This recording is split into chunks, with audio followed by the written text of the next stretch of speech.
Amina's Voice by Henna, Chapter 5. The swarm of kids pours into a small courtyard where a volunteer hands out slices of lukewarm pizza from a box. It's the break between classes during Sunday school, and I'm starving, even though it's only 11 a.m. Take a drink, the lady motions to me. I grab my paper plate and a can of lemonade and hurry to a bench where Rabaya and our friend Dahlia are eating their pizza. Their class always gets out earlier than mine, and they are a level ahead of me. In Sunday school, your age or grade in a regular school doesn't matter. It all depends on how well you can connect Arabic letters into words and how many passages from the Quran or surahs you can recite from memory. Hey, that's a pretty one, I say to Dahlia, pointing to the blue zigzag patterned scarf expertly wrapped around her head. My own slid off my head as I walked toward them and is hanging around my neck like a miniature cape. Thanks, Dahlia says. She carefully bites up to the crust of her pizza. This one's my mom's. Dahlia always wears the hijab, and not just at the Islamic Center. She even sports it at the middle school she goes to. I can't imagine what it would be like to walk through Greendale Middle School and be the only person with the scarf on. But Dahlia makes it seem as natural as wearing a headband, no matter where she is. Imam Malik subbed for our class today, Rabia says, and it was so much fun. Lucky, I reply. I take a couple bites of the pizza, but the oily cheese makes me want to gag, so I stop. Sister Naima spent half of our class making everyone take turns reading the same line of the Quran over and over again. Boring, they both chime in unison. And she kept yelling the same thing. You're saying it wrong. Not the little ha, the big ha. Well, that's because Sister Naima's from Egypt like my family, Dahlia says. So? Rabia asks. So her Arabic is perfect.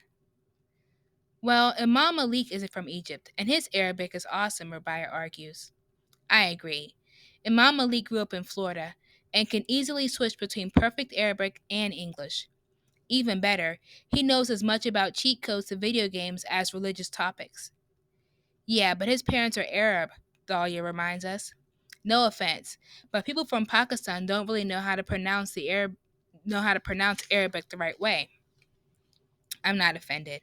Dahlia is right about how most Pakistani people, including my parents, pronounce Arabic differently.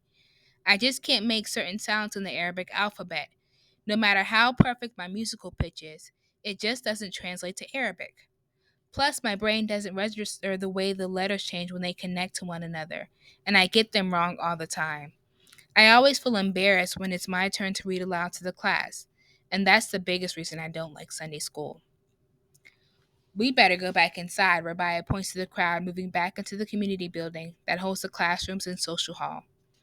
It looks like a giant shoebox next to the shiny curved dome of the mosque with two towering minarets. I climb the narrow stairway back to my classroom, trying to avoid getting jostled. The second hour of Sunday school is when I can relax while Sister Naima tells stories of the prophets. Today is one of my favorite stories, the one of Prophet Yusuf and his jealous brothers who threw him into a well. Sister Naima gets super animated as she explains the events and waves her arms around as if she's acting them out. Jealousy is a terrible thing, she warns, and I feel ashamed as Emily pops into my head. Am I jealous of her? Or is it okay if I just want her to go back to her old friends? Don't forget to do your homework, Sister Naima shouts as class ends and everyone rushes out. I head to the mosque for prayer, stopping first at the bathroom to do wudu. There's a special faucet at knee height with a little bench in front where I sit and rub my hands in the cold water before rinsing my mouth and nose. I splash my face and hairline and pass a wet hand over my ears and neck. Then I roll up my sleeves and wash up to the elbow before finally kicking off my sandals and running my feet through the stream of water. I walk out, shaking off the extra water and adjust my scarf tight around my head so it won't fall off again. I enter the cool mosque, slip off my sandals on on the marble floor by the woman's entrance, and put them neatly onto the shelves. Rabia has saved me a spot on the plush green carpet next to her.